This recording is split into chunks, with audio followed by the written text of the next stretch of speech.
Loire, la Chambre d'agriculture et les marchés de Touraine vous présentent La Bonne Étape. On ne fait pas les choses à moitié ni à 50% pour un bel anniversaire, celui de La Bonne Étape.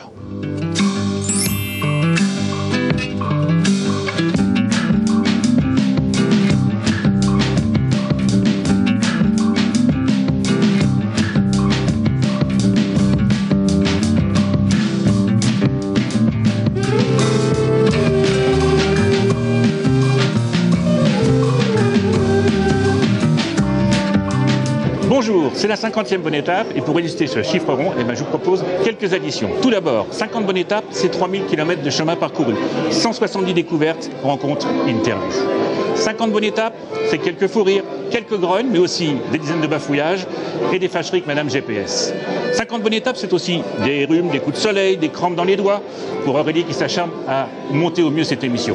Et puis 50 bonnes étapes, c'est 50 façons de vous faire mieux découvrir la région, la Touraine. Pour cette 50e, nous voici ici aux caves Bourillon d'Orléans à Roche-Corbon. Et tout de suite, nous allons retrouver un de nos invités, Frédéric Bourillon.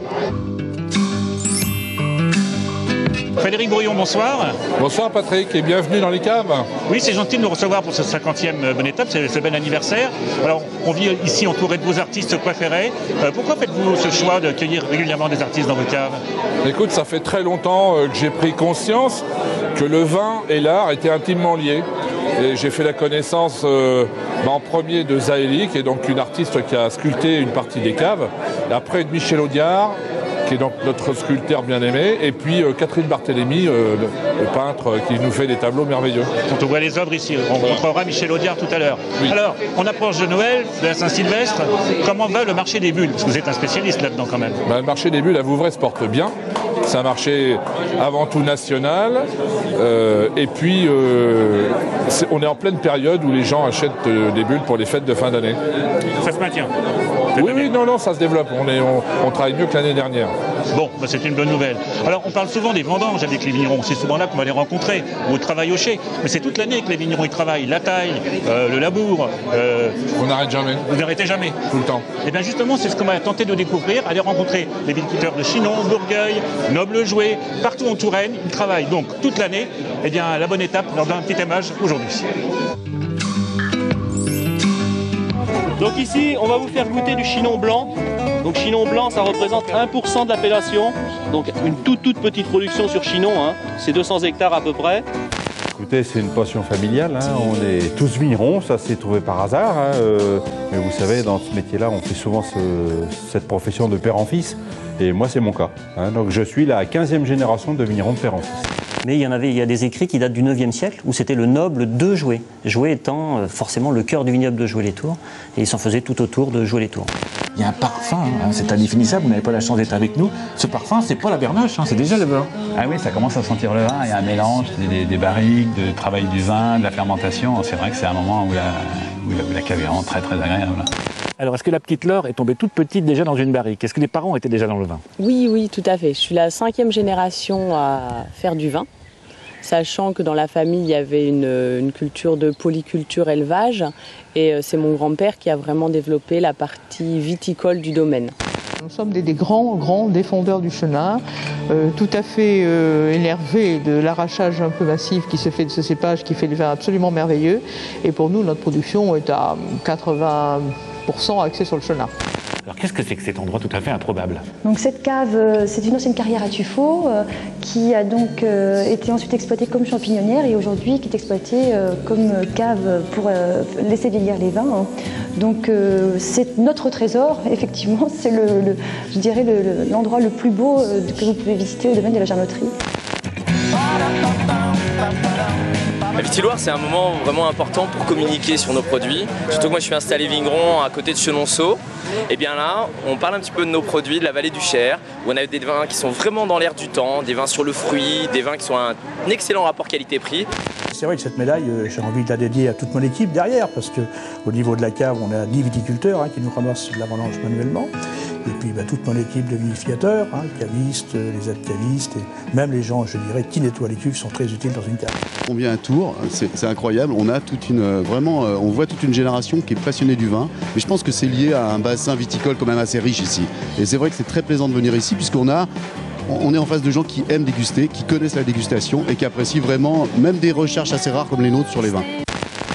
Donc en fait, quand vous arrivez devant votre recette, on enlève quelques feuilles pour dégager la zone de travail. On vérifie l'état de sa grappe. On coupe. Alors cette année, c'est très beau, il n'y a pas grand-chose à couper ni à retirer. Là, on utilise des raisins pour faire du vin sec. Donc on enlève tout ce qui est trop mûr, hein, pour garder vraiment des jolis raisins dorés. Et sinon, on enlève effectivement le pourri quand il y en a ou les raisins qui ne seraient pas beaux.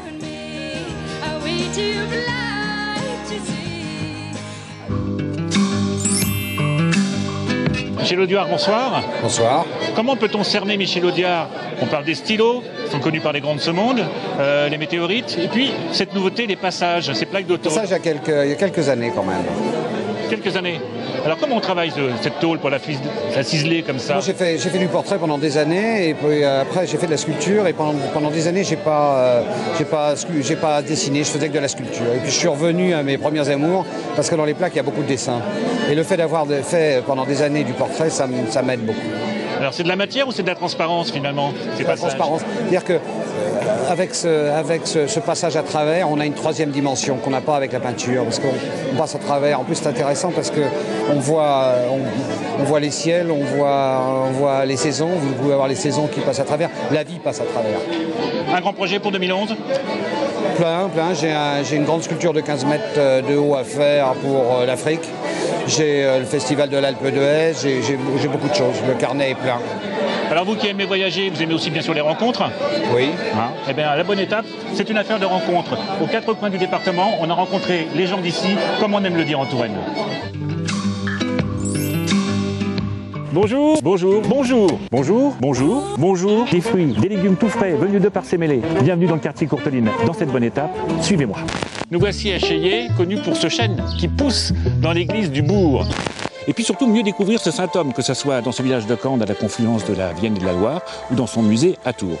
Nous resterons ici au port de Bréhémont pour rencontrer Jean-Luc Péchineau, le créateur du magazine de la Touraine, qui vient de sortir un très joli livre, La Loire, belle et rebelle.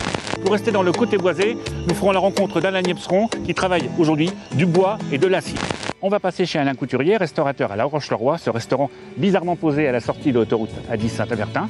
Le dimanche matin, le marché d'Amboise ramasse la palme d'or du département, tant par sa fréquentation que par le nombre d'exposants présents chaque dimanche. Chut, un peu de recueillement, nous voilà près de notre bon Saint-Martin, dans cette nouvelle basilique reconstruite par Victor Laloux, uniquement avec des dons. Nous voici à 3 km de Villandry, à Valère, au cave de l'Herpinière, chez Christophe Véronneau, un des premiers à avoir fait du bio, en vin bien sûr, sur Azedrio. À la Loire, on s'en lasse pas. Hein. Bon, c'est pas tout ça, nous sommes à Amboise pour cette bonne étape. Beaucoup de découvertes, beaucoup de rencontres, sous terre, avec les greniers de César.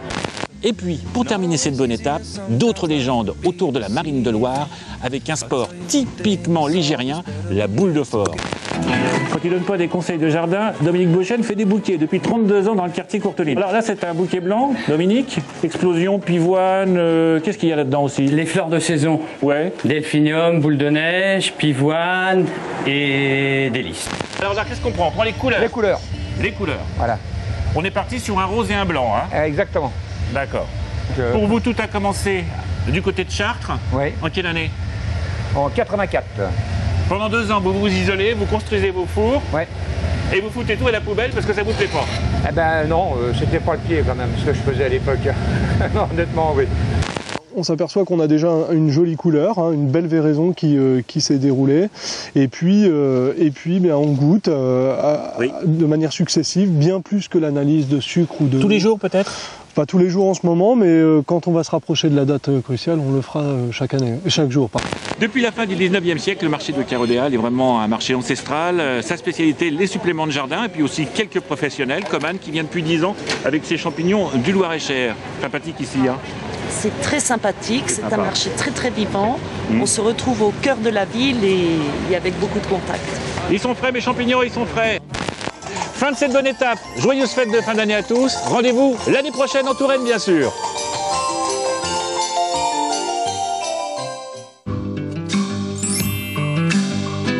Bonsoir Michel Sigrist. Bonsoir. C'est un plaisir de vous recevoir ici à Rochecorbon avec un livre, une somme en fait, 365 jours en Touraine. Il vous a fallu plus de 365 jours pour le faire ce livre. Oui, 1 année et demie en fait. Et je trouve même que je suis allé assez vite dans la prise de vue des différentes photos. Alors, comment rester exhaustif et visiter toute la Touraine à travers ces 365 photos? Rester exhaustif, ça, je n'ai pas cette prétention-là. Simplement, j'ai fait une recherche assez détaillée sur l'ensemble du département et j'ai voulu montrer que la Touraine, ça n'était pas que Tours et une couronne autour de Tours. Donc j'ai ciblé un certain nombre de lieux, de villages que je ne connaissais d'ailleurs pas et dans lesquels je suis allé. J'ai organisé un certain nombre de circuits, de visites et autres pour glaner mes photos et rencontrer aussi des gens. Alors même si les photos sont magnifiques, ce n'est pas que des photos. Non, parce que l'ouvrage se présente effectivement comme un recueil de 365 photos, mais en regard de chaque photo, il y a la localisation où a été faite la photo, il y a un texte qui commente aussi la photo et une citation du jour. La petite citation du jour qui va bien. Qui va bien. Qu'est-ce qui vous passionne dans la Touraine et à travers un objectif du photographe? La diversité des paysages, la diversité du département lui-même. Un département que j'aime bien, dans lequel je me sens bien. Et ça fait quelques années que j'ai arrêté de travailler, je n'ai jamais imaginé partir ailleurs. Donc je me sens bien en Touraine. Et le fait de parcourir, en faisant mes photos, tout ce département, j'ai trouvé ça très enrichissant et j'ai appris beaucoup de choses. On sent que le petit accent d'ailleurs que vous venez d'un peu plus au sud, mais vous êtes tombé amoureux des bords du Fleuve Royal en fait. Oui, parce qu'en fait, quand j'ai cherché du travail, mon premier emploi était à Tours en 1974. Et je suis resté la plupart du temps en Touraine. 365 jours aux Touraine, aux éditions Geste Édition justement. Alors, si la Touraine c'est le pays des 300 châteaux, il y a aussi beaucoup de demeures et de patrimoine merveilleux à visiter, et aussi des paysages très changeants. On est allé travailler autour de la Touraine, suivez le guide, c'est parti. Nous allons partir en direction tout d'abord de la cathédrale Saint-Gatien jusqu'à la basilique Saint-Martin, à la découverte de tout le patrimoine historique. On va découvrir des maisons en pont de bois, donc tout le patrimoine du Moyen-Âge. Notre chance, c'est que Plan de Saint-Martin, c'est un village qui est à flanc de coteau. Et donc, quand on passe sur la Vienne ou sur la Loire, on a une autre vision du village. C'est assez complémentaire de la découverte du village à pied. 3 fermes, je crois. 3 fermes typiques et un souterrain refuge qui date du XIIIe siècle, qui avait été creusé par 9 familles au Moyen-Âge. Et ensuite, on s'est servi de cette grande cave en forme de carène de bateau renversé pour déposer la dîme du peuple, l'impôt que devait payer le paysan à son seigneur et ici à son roi. Je veux parler de Ludovic Sforza. Le mort, on l'appelait, je crois. Le mort, parce qu'il avait, paraît-il, le teint basané, et aussi parce qu'il semblerait qu'il a étendu la culture du mûrier dans la région de Milan, mûrier qui s'appelait en italien il moro. Après la pêche, le bateau avec la belle passante, une charrière construite par les mariniers de Loire qui sont autour de moi. Ça va les gars? En pleine forme? C'est pas le mal de mer. Moi, ça commence un peu à me... je vais essayer de m'habituer. J'ai baladé des gens qui habitent, ça fait 20 ans qu'ils habitent au bord de la Loire. Et je les ai emmenés en bateau, ils m'ont dit on n'avait jamais vu la Loire sous cet aspect-là. On voit toujours la Loire quand on va au boulot sur la levée, on la regarde et puis point barre. Et en fait quand on est dessus, on a carrément une autre vision de la Loire. Il est venu de la Chapelle-Auneau pour nous rejoindre ici à Roche-Corbon. C'est Luc Rivry. Bonsoir Luc. Bonsoir Patrick. Producteur de fraises et de pommes, donc sur la Chapelle. Qu'est-ce que vous aimez le plus produire, les fraises ou les pommes justement? J'aime bien la production de pommes, d'arboriculture. C'est un métier passionnant parce que ce sont des fruits qui poussent sur des arbres et qu'on conduit sur plusieurs années. Donc c'est ça qui est passionnant. Et cette année, vous passez donc dans le bio? Donc on est en conversion depuis 2 ans en bio. Et ça se passe facilement?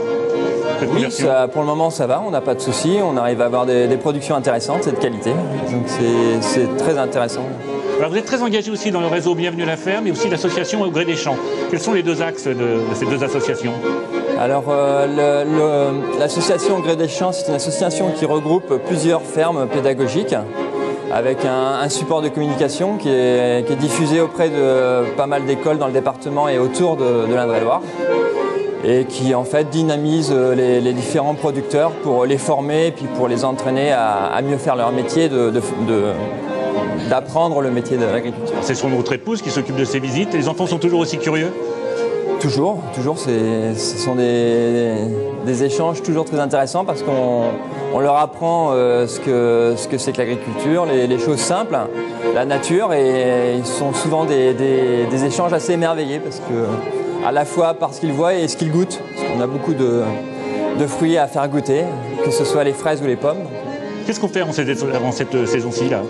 En ce moment, on vend nos fruits. Voilà, essentiellement. Essentiellement, et en verger, on est en train de faire la taille hivernale. Et puis l'entretien des vergers, le palissage. Et le travail autour de la fraise, ça va commencer quand? Ça commencera à partir de février-mars, avec le suivi de la végétation, le suivi de la floraison, la pollinisation. Et puis dès la mi-avril, on va commencer à les ramasser. Merci Luc. Merci Patrick. Alors les pommes, les fraises, on les trouve sur les marchés de Touraine. On valorise le produit, vous le savez, dans la région du Val-de-Loire, que ce soit sur les marchés, dans les petites entreprises ou chez les artisans de bouche. On est allé les rencontrer. Je goûte les saucissons, les fruits et tout ce qu'il y a au marché. On vient tous les ans, on est originaire de Touraine, donc on vient tous les ans. Et le mercredi et le samedi, c'est réservé pour le marché le matin. En 1999, on a décidé, avec un charcutier qui s'appelle Daniel Lecomte, de travailler ensemble. Et c'est là, ensuite, qu'on a créé la marque du Roi Rose Port de Touraine. C'est un produit qui peut à la fois se déguster nature ou cuisiner avec des petites recettes toutes simples comme une tartine de chèvre au chaud avec un petit peu d'échalote ou même voir un sucré salé avec un peu de miel. Il y a des choses très simples à faire avec du Sainte-Maure de Touraine. Le marché des Fontaines, c'est un marché de quartier. Ici, on a même l'impression d'être un peu à la campagne, tellement c'est convivial. On emploie souvent ce mot sur les marchés, mais ici plus particulièrement, que ce soit avec les clients ou avec les commerçants. Bon, on va pas laisser rassir la viande, hein. On attaque la cuisine, Cyril? Exactement. Allez, c'est parti.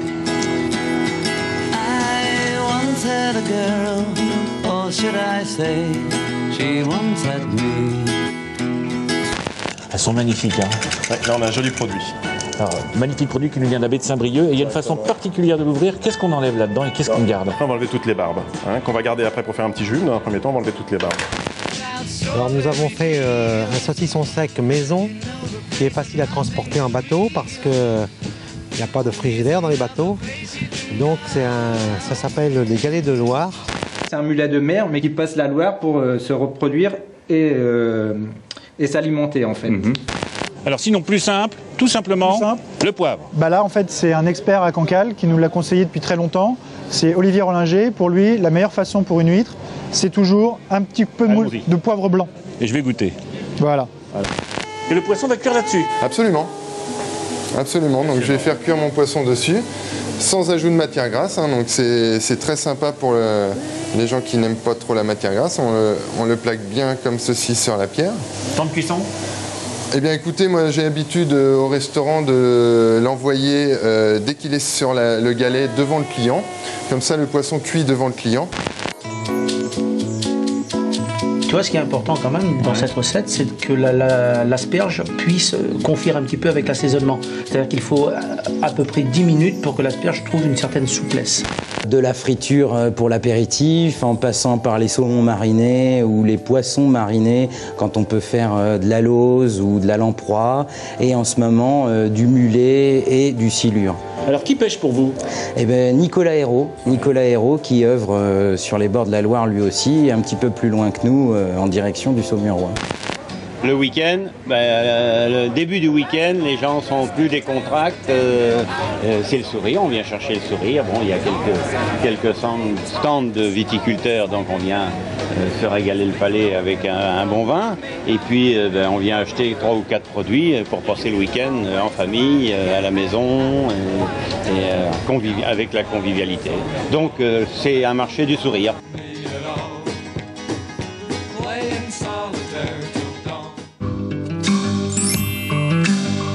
Bonsoir Alix. Bonsoir Patrick. On est très content de vous recevoir ce soir parce que c'est grâce à vous qu'on a pu essuyer les plâtres il y a 3 ans en tournant chez vous la première bonne étape. Et oui, je me rappelle, c'était tout au début du printemps, il faisait un froid horrible.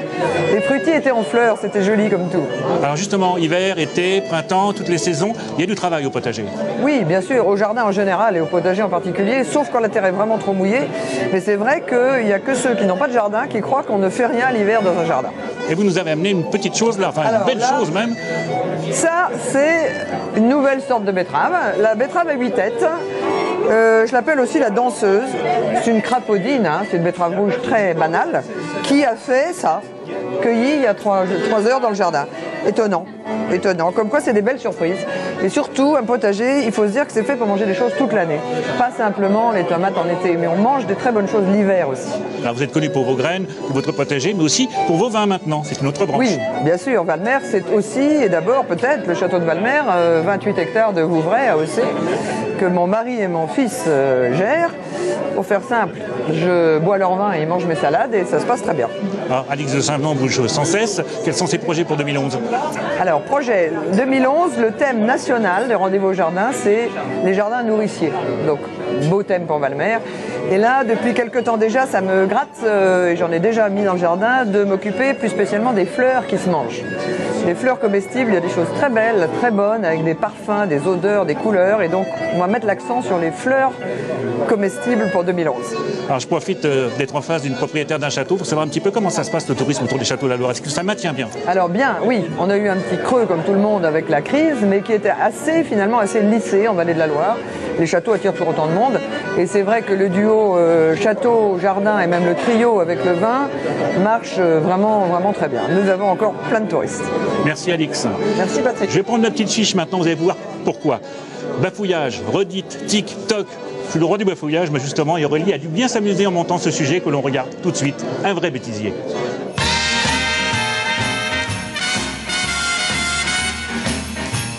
Le printemps en Touraine, c'est toujours une merveille. Je recommence. Je mets mon doigt tout de même. Je suis désolé. Quelle ville nous arrive-t-il? Chartres, Angers ou Blois? Quel temps dites donc attends à pas sortir? Oh merde. Bonjour, la... Bonjour con. Bonjour. Là c'est le moment de rentrer. Et à vous, 2 repas succulents, c'est Olivier Arnaud. Succulent. Dans sa basilique, reconstruite par Victor Lanoux.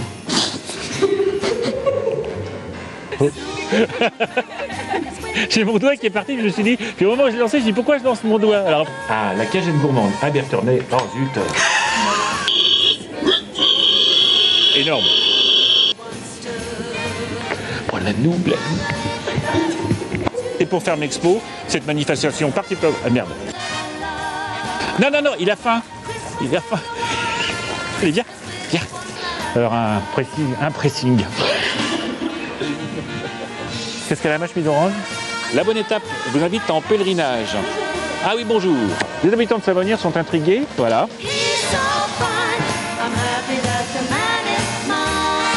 Vive la bonne étape!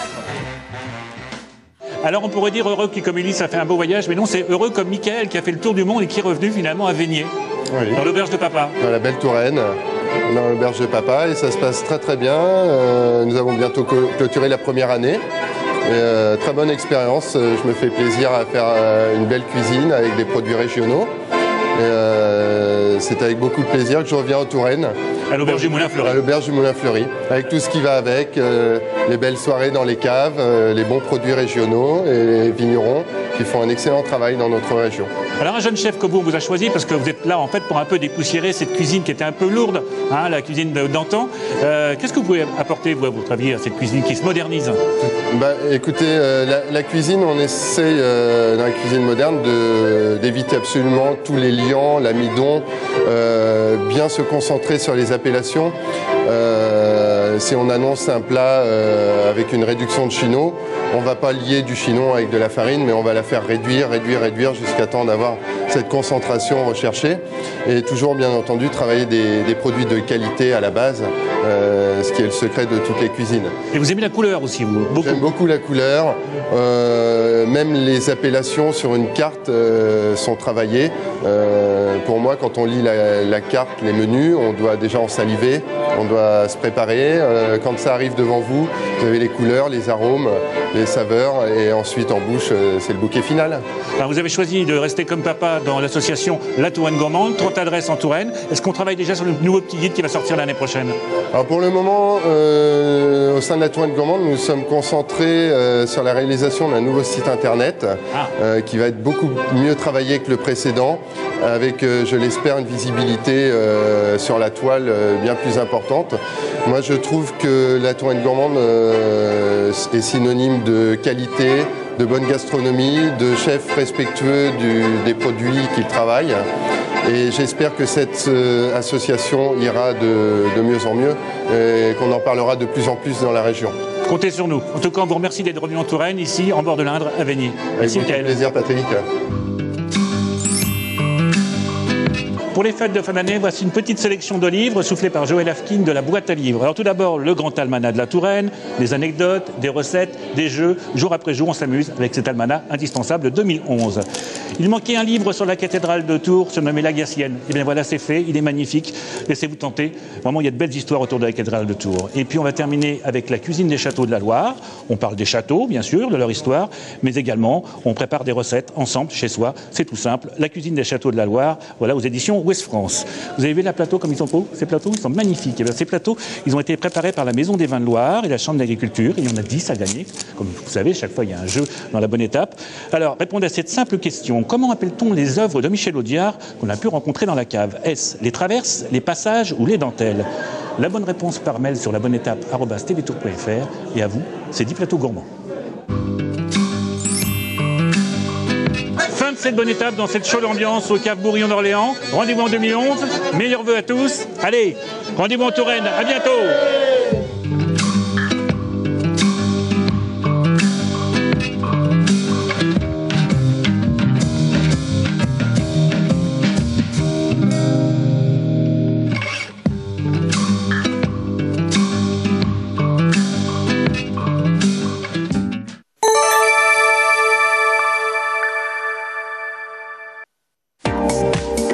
Laissez-vous tenter par de subtils mélanges de goûts et